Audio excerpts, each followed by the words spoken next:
मध्य प्रदेश की इस topic wise series में आप सभी का स्वागत है। आज का हमारा पर्टिकुलर टॉपिक होगा मध्य प्रदेश की जनगणना।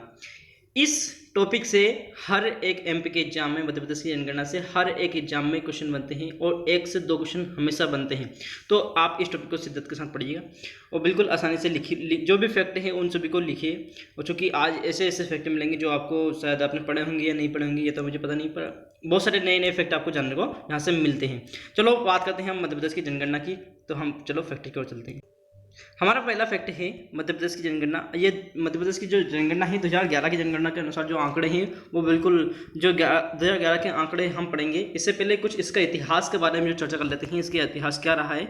तो जनगणना एक निश्चित समय पर किसी देश की जनसंख्या, लिंग, घनत्व, साक्षरता, व्यवसाय, जाति, धर्म, आयु आदि से संबंधित आंकड़ों का संग्रहण, संकलन और प्रकाशन की सांख्यिकीय प्रक्रिया को ही क्या कहते हैं, जनगणना कहते हैं। मतलब किसी भी क्षेत्र में कितनी कौन से लिंग, मतलब कितने पुरुष कितनी महिलाएं रहती है, उसका घनत्व क्या है, उसकी साक्षरता क्या है, मतलब पढ़ाई लिखाई कैसी हो रही है, व्यवसाय, जाति, वहाँ कौन सी जाति निवास करती है, धर्म कौन सा है, वहाँ पे धर्म मानने वाले कौन से हैं, कितनी आयु के कितने लोग हैं, इन सब को आंकड़ा को जो इकट्ठा करने का काम किसका है, जनगणना में इसी के लिए किया जाता है। जिससे अनुमान लगा सकते हैं कि हमारे देश में इतना विकास हुआ है, इतना डेवलपमेंट हुआ है, बहुत सारी चीज़ों का हमें पता चलता है इस चीज़ों से, जनगणना से। चलो नेक्स्ट फैक्ट है हमारा, भारत में जनगणना की शुरुआत की जानकारी ऋग्वेद में भी मिली है।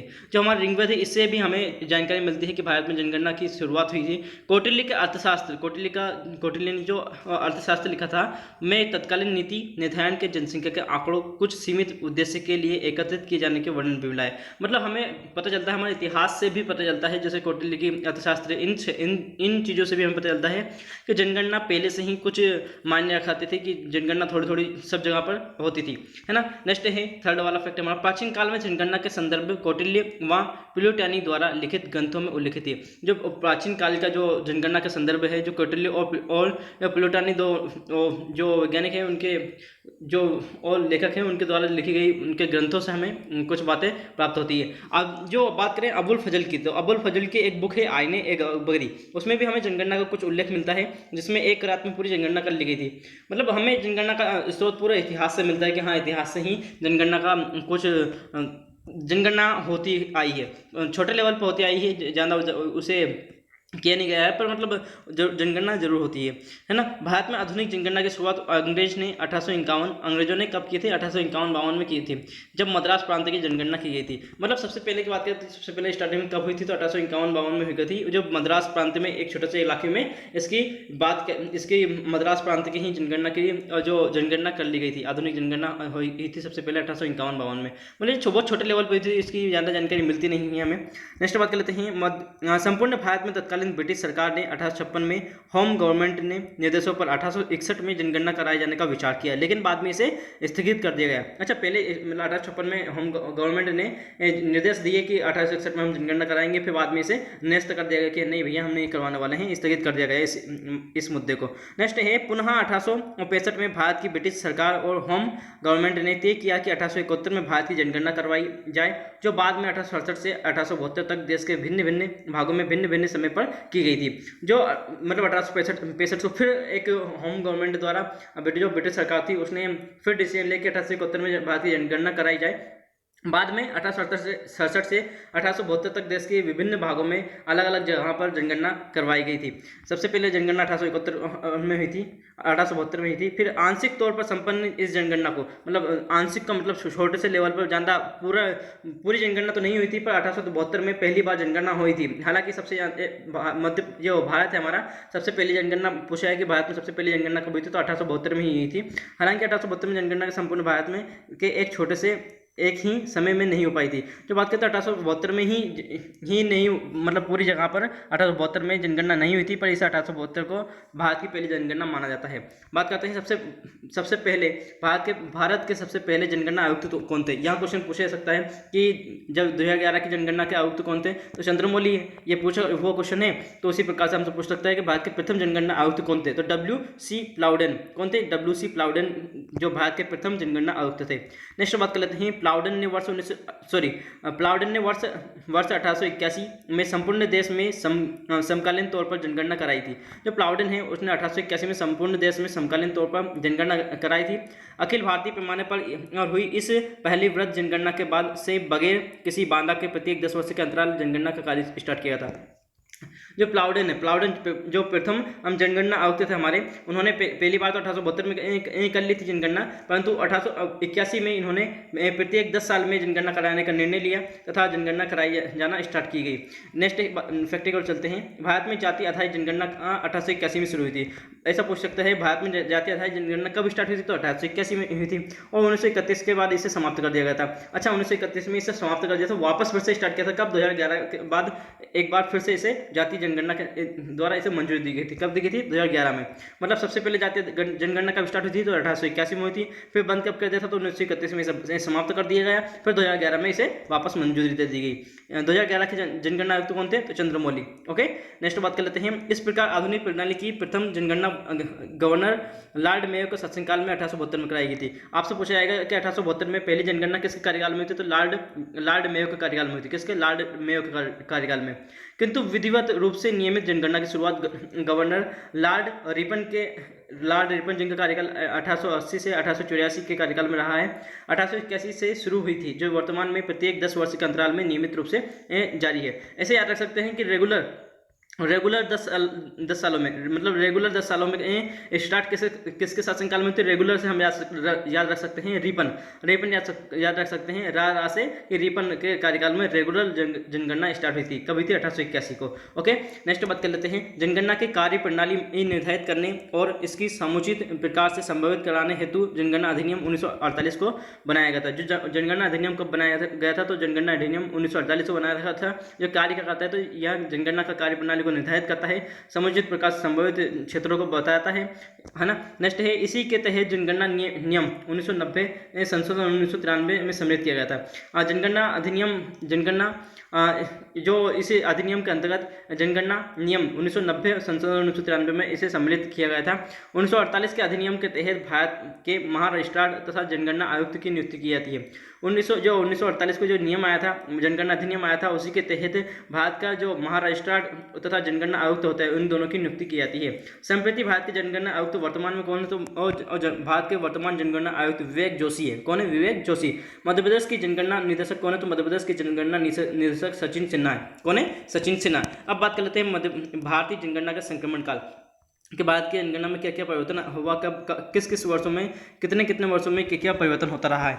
तो प्रथम अवस्था की बात करें तो प्रथम अवस्था 1901 से 1981 के बीच में कि देश की जनगणना में धीमी वृद्धि रही तथा उच्च जन्मदर तथा के साथ साथ उच्च मृत्यु दर रही है। 1901 से 1921 में बहुत ज़्यादा जनगणना धीमी वृद्धि हुई, मतलब पहले तो धीमी वृद्धि हुई, फिर उच्च जन्म दर, मतलब बहुत सारे लोग बच्चे ने जन्म लिया तथा बहुत सारी मृत्यु हुई। नेक्स्ट बात कर लेते हैं द्वितीय अवस्था की, तो 1921 से 1900 बात कर लेते हैं द्वितीय अवस्था की, तो 1921 से 1951 की जो जनगणना थी, जनगणना स्थिर दर से उत्तरोत्तर वृद्धि हुई। जनगणना में स्थिर दर से उत्तरोत्तर वृद्धि हुई, मृत्यु दर में कमी आई, अकाल पर नियंत्रण आया धीरे धीरे, मतलब अकाल पर नियंत्रण आया, मृत्यु दर में भी कमी आई, धीरे धीरे अवस्थाएं सुधरती है। जनगणना का मतलब यही है कि जो अवस्थाएं हैं, जो अभी जो व्यवस्था है उसे सुधारा जा सके। जनगणना करने का एक मूल उद्देश्य यही होता है। तृतीय अवस्था, अच्छा तृतीय अवस्था 1951 से 1981 के बीच जो रही है, जनगणना में अत्यधिक तेजी से वृद्धि हुई तथा मृत्यु दर में कमी आई, जन्म दर में स्थिरता रही। अच्छा पहले स्टार्टिंग में इतने सभी लोगों का इलाज नहीं हो पाता था, हेल्थ सेक्टर बिल्कुल बहुत कमज़ोर था, इसलिए बहुत सारे लोग क्या होती है जिनकी डेथ हो जाती थी। अब धीरे धीरे सुधार आने लगा, धीरे धीरे हमें पता लगा कि बहुत सारे लोग की मृत्यु हो जाती है, तो धीरे धीरे हमें सुधार आया, हेल्थ सेक्टर में सुधार आया। बात करते हैं फोर्थ अवस्था की, चतुर्थ अवस्था की, तो चतुर्थ अवस्था 1981 से 2011 की रही। तो जनगणना बढ़ी पर वृद्धि दर में कमी दर्ज की गई तथा छोटे परिवार की अवधारणा ने जोर पकड़ा। जो छोटे परिवार है उनकी अवधारणाओं ने जोर पकड़ा, धीरे धीरे उनकी वृद्धि होने लगी।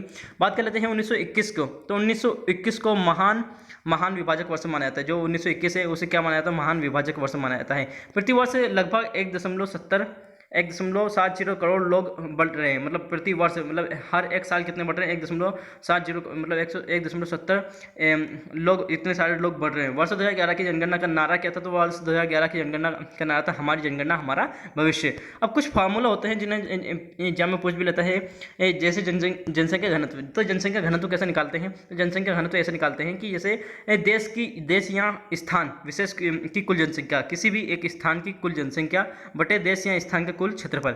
मान लो कि हमें 1 किलोमीटर का जो लेना है, तो एरिया, तो 1 किलोमीटर में जितनी जनसंख्या आती है उसे ऊपर लिख लेंगे और नीचे लिख लेंगे उसका 1 किलोमीटर का एरिया। इस प्रकार से जनसंख्या घनत्व निकल जाएगा। लिंग अनुपात की बात करें तो लिंग अनुपात कैसे निकलता है, तो स्त्रियों पर, पुरुषों पर निकलता है स्त्रियों का लिंग अनुपात, तो स्त्रियों की संख्या बटे पुरुषों की संख्या। ऊपर लिख लेंगे हम स्त्रियों की संख्या, बटे नीचे लिख लेंगे पुरुषों की संख्या, मल्टीप्लाई कर देंगे 1000 से। ओके, 10 की वृद्धि दर, तो 10 की वृद्धि दर लिखेंगे वर्तमान जनसंख्या माइनस पूर्व जनसंख्या बटे पूर्व जनसंख्या मल्टीप्लाई 100। इस प्रकार से हम निकाल सकते हैं वर्तमान वृद्धि दर। तो हम नेक्स्ट वाला फैक्ट है हमारा, 7 वर्ष और उससे अधिक आयु वाली कुल जनसंख्या में साक्षरों के लिए प्रतिशत को जनसंख्या की साक्षरता कहते हैं, साक्षरता दर कहते हैं। 7 वर्ष और उससे अधिक आयु वाली कुल जनसंख्या में साक्षरों के प्रतिशत को जनसंख्या की साक्षरता दर कहते हैं, जो 7 वर्ष है। यदि हम बात करें तो साक्षरता दर को काउंट कहाँ से किया जाता है, तो 7 वर्ष से अधिक बच्चे यदि कोई सी भी भाषा को समझ सकते हैं, पढ़ सकते हैं, तो उन्हें हम क्या बोलते हैं, किसी भी भाषा को समझ सकते हैं, पढ़ सकते हैं, लिख सकते हैं, तो उन्हें हम साक्षर माना जाता है 7 वर्ष से ऊपर वाले बच्चों को।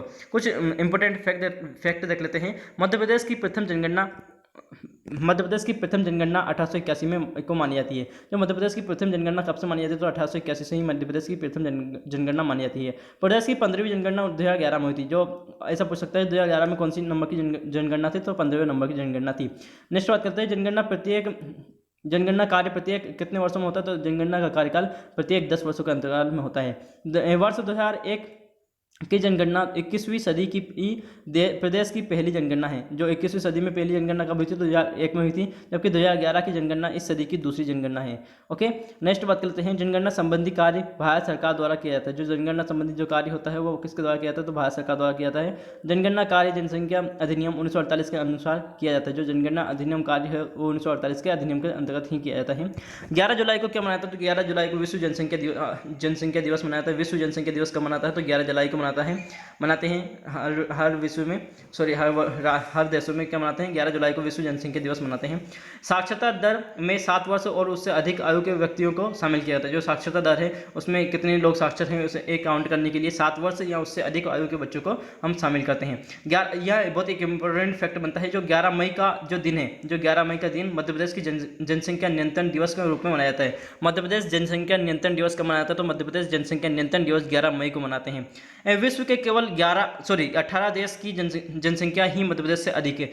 यदि हम बात करते हैं 726,809 हमारी जो 7,26,26,809 हमारी जो जनसंख्या है उसे कि 18 ऐसे देश हैं जो हमसे ये ज़्यादा जनसंख्या रखते हैं। देश की बात कर रहे हैं, 18 ऐसे देश हैं जो हमसे ज़्यादा जनसंख्या रखते हैं मध्य प्रदेश से। बाकी हमारे देश से सब छोटे छोटे हैं, मतलब हमारे मध्य प्रदेश में ही इतनी जनसंख्या है जो 18 देश की बात करते हो। और राज्य के 22 जिले के लिंगानुपात देश के औसत लिंगानुपात 943 से अधिक है। देश के औसत लिंगानुपात का से हमारा जो 22 जिलों का लिंगानुपात है वह अधिक है।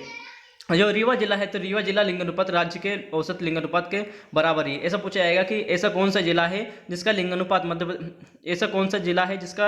प्रदेश के लिंगानुपात के समान ही है, तो 931 मध्य प्रदेश का लिंगानुपात है तथा रीवा जिले का भी 931 ही है। पश्चिम निमाड़ जिले का लिंगानुपात देश के औसत लिंगानुपात 943 के बराबर है। जो निमाड़ क्षेत्र है, पश्चिमी निमाड़, उसका लिंगानुपात क्षेत्र औसत लिंगानुपात 943 के ही बराबर है। दोनों का ही बराबर है, देश का भी 943 है तथा पश्चिमी निमाड़ का भी 943 ही है। मध्य प्रदेश के भिंड जिले का जनघनत्व 382 है, जो राष्ट्रीय औसत के बराबर ही है। जो मध्य प्रदेश का जो औसत जनसंख्या घनत्व है 382 है, वह भिंड जिले के बराबर ही है। इस प्रकार से हमने कुछ फैक्ट देखे। यह पार्ट नंबर फर्स्ट है।